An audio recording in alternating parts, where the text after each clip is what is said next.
Presidente, em primeiro lugar, gostaria de agradecer essa reunião.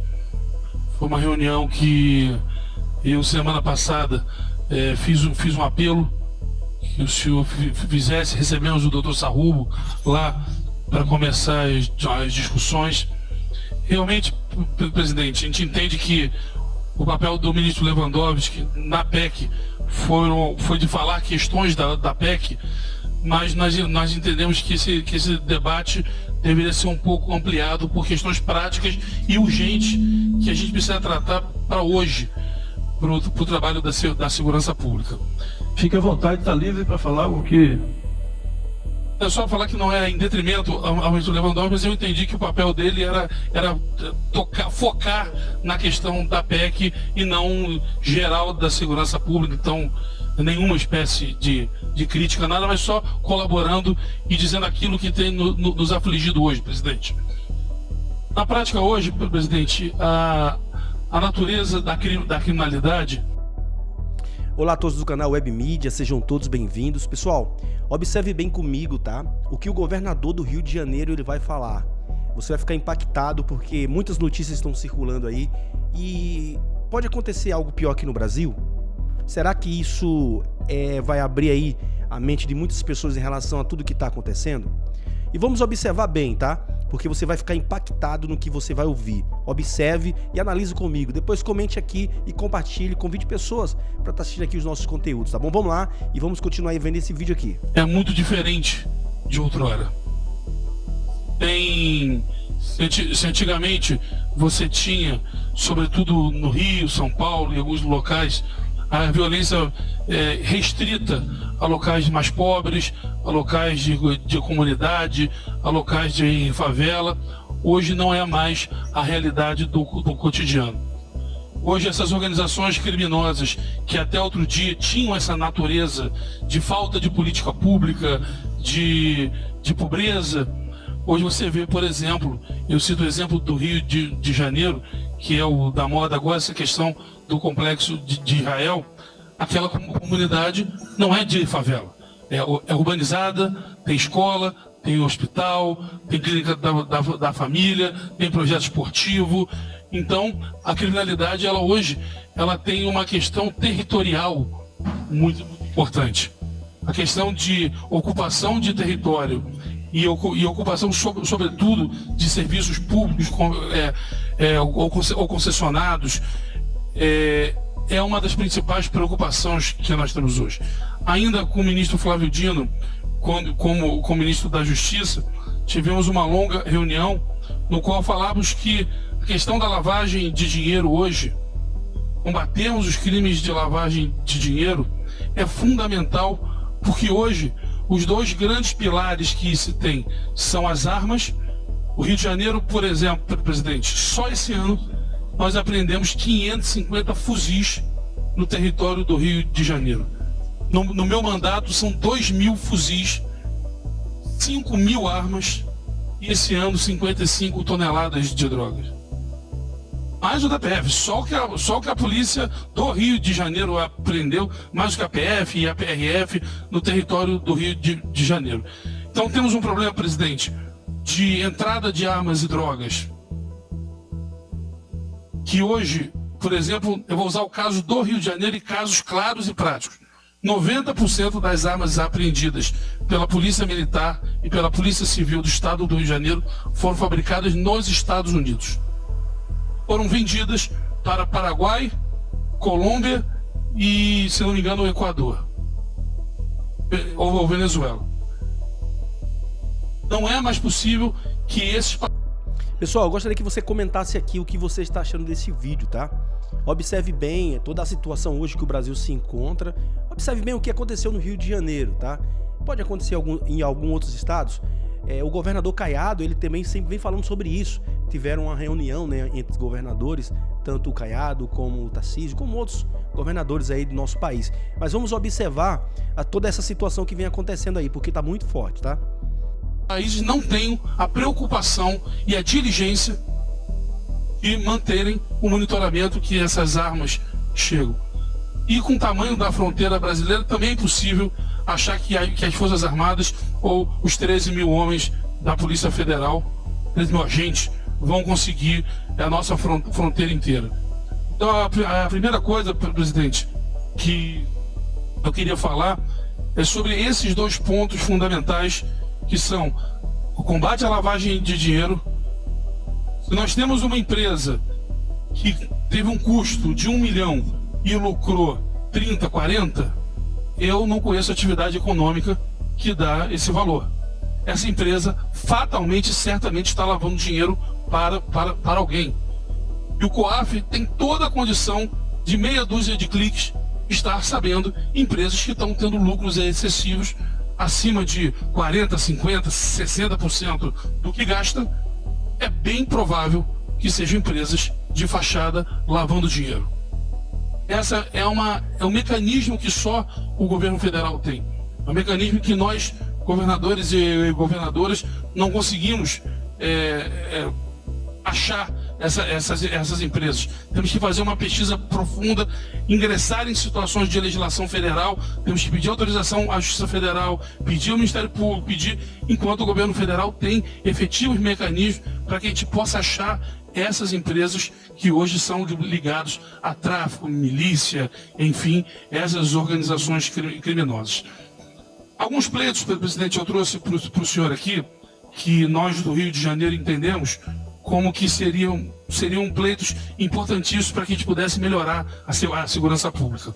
O primeiro deles, e acho que está muito claro que a segurança pública é o principal problema do Brasil hoje, e até que a gente consiga resolver isso, é retirar o gasto com segurança pública da Lei de Responsabilidade Fiscal e do teto de gastos. Hoje, governadores ficam presos para chamar policiais, para fazer investimentos, infelizmente, concorre com educação e com saúde. Então a gente não consegue investir. Eu, por exemplo, gasto 13 bilhões por ano em segurança pública, 8 bilhões com educação e 7 bilhões com saúde. O gasto com segurança, ele praticamente toma todo o meu espaço fiscal para que a gente possa estar, inclusive, investindo em educação. Foi um dos pontos quando o senhor, muito sabiamente, quis indexar ao Propag, ao investimento em educação. Nós falamos que nós não temos campo fiscal para investir em educação hoje. Certamente vamos ferir a Lei de Responsabilidade Fiscal e o teto de gastos. Então, nosso primeiro pleito, presidente, é para que esses gastos sejam retirados da Lei de Responsabilidade Fiscal. Isso pode ser de uma forma temporária, até que a gente consiga amenizar essa questão, ou até de forma definitiva. Nós entendemos que todos temos processos orçamentários diferentes, então que no âmbito do Ministério da Justiça tenhamos um programa para a construção de presídios. Hoje há muito déficit de vagas e essas pessoas ficam em condições subhumanas e viram praticamente universidades do crime. Nós sabemos que nós não queremos encarcerar as pessoas, mas pior que não encarceramento é o tratamento desumano a essas pessoas nas cadeias, que todos os estados têm déficit. No Rio de Janeiro, por exemplo, presidente, é de 14 mil vagas. Temos um déficit hoje só no Rio de Janeiro de 14 mil vagas. O terceiro ponto, presidente, o que acontece na legislação hoje, na vida como ela é? A minha polícia prende um traficante, fuzil na mão. Primeira coisa que ele faz é se auto-intitular traficante. Por quê? Porque na legislação penal, o crime dele será associação ao tráfico de drogas, que é um crime de 4 a 8 anos de cadeia. Se ele estiver portando arma, ele vai ter 1/3 de pena a mais. Ele começa com 5 anos e 3 meses. Sexto da pena, ele progride e vai para a rua. Ou seja, com 8 meses, aquele traficante portando um fuzil, ele está na rua outra vez. Isso é tão real que mês passado, 2 policiais do nosso batalhão especial, o BOP, foram mortos por um criminoso que tinha sido preso 3 meses antes. Tinha acontecido exatamente isso com ele. O da Taylor Swift, o garoto que foi assassinado, o assassino foi preso na quinta, foi solto pela 23ª vez na audiência de custódia e assassinou na sexta e assassinou na madrugada de sexta para sábado.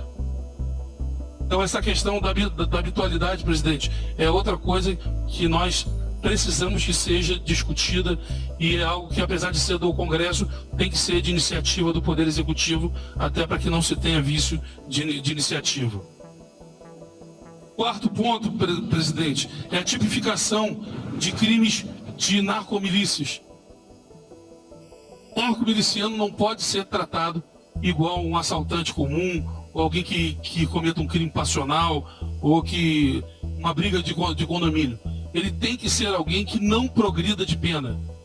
Que esse é, assim, um afastado da sociedade. O que a gente não pode defender é o encarceramento de pessoas que têm condição de serem ressocializadas. Que não é a situação desses criminosos. O que se viu do Rio de Janeiro na última quinta, presidente, não foi confronto. A polícia entrou para restabelecer o sinal de internet e telefone. E provavelmente o chefe da facção estava lá. Eles saíram da comunidade, foram até a avenida e atiraram a ermo nas 3 pessoas. É ato terrorista, presidente. Isso não é criminoso comum, isso não é, de forma alguma, disputa de território ou nada. Isso é terrorismo que está acontecendo hoje no Rio, amanhã pode ser em São Paulo, depois na Bahia. Os que não estão passando por isso hoje, tenho certeza, colegas, passarão muito em breve. Se nós não tipificarmos esses crimes, dificilmente a gente vai conseguir ter um resultado efetivo. Eu tenho mais algumas pautas, mas eu posso passar depois para o senhor, mas tem a última, que é, e aí entraria na questão da PEC, presidente, é um pleito do Rio de Janeiro. A Constituição fala que a obrigação da segurança pública é dos estados, mas a legislação é federal. É impossível que nós, estados, consigamos fazer o verdadeiro trabalho da segurança pública se nós não tivermos o poder de legislar, assim como é nos Estados Unidos, assim como são em diversos países, onde os estados legislam a legislação penal. Nós do Rio de Janeiro, e alguns colegas eu sei que já conversamos, concordam com essa tese de que uma mudança estrutural e fundamental seria os estados poderem legislar sobre pena, legislar sobre progressão, até porque nós somos um país muito grande e muito diferente. O problema meu não é o do Piauí, que não é o do Amazonas, que não é o do Rio Grande do Sul. Nós temos problemas regionais muito mais relevantes. Cláudio, só um comentário breve para te ajudar, saudar o presidente e todos os colegas, sobre esse problema que o senhor aludiu e que o presidente Lula também já havia aludido do prende e solta. O ministro Padilha deve com certeza estar acompanhando. O Senado aprovou um projeto de lei acabando ou fechando os caminhos para que isso ocorra. Essa situação da audiência de custódia em relação ao criminoso habitual. O Senado aprovou esse projeto, pende apenas de apreciação da Câmara. Eu estou acompanhando esse projeto muito de perto, porque eu conheço o senador que apresentou. Fui eu mesmo, né? E aí o projeto foi aprovado e pende de apreciação na Câmara, e eu acho que é uma boa iniciativa para acabar com essa... É fantástico. Inclusive a nossa proposta é que a habitualidade seja requisito para a prisão preventiva.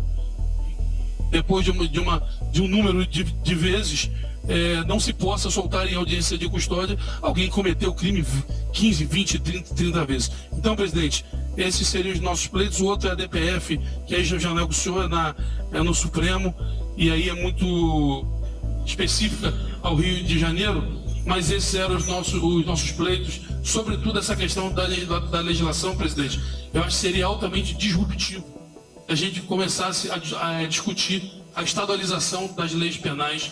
Eu não tenho dúvida que seria que os estados conseguiriam dar um resultado muito mais efetivo do que conseguem hoje. Muito obrigado pela oportunidade, presidente. Então é isso aí, pessoal. Agradeço a vocês por ter ficado até o finalzinho. Peço a vocês que deixem seu like, compartilhe, convide pessoas para estar assistindo aqui os nossos conteúdos, tá bom? Fiquem todos com Deus, em nome de Jesus. Até um próximo vídeo, assim se Deus permitir. Que Deus continue abençoando a sua casa, a sua família, em nome de Jesus.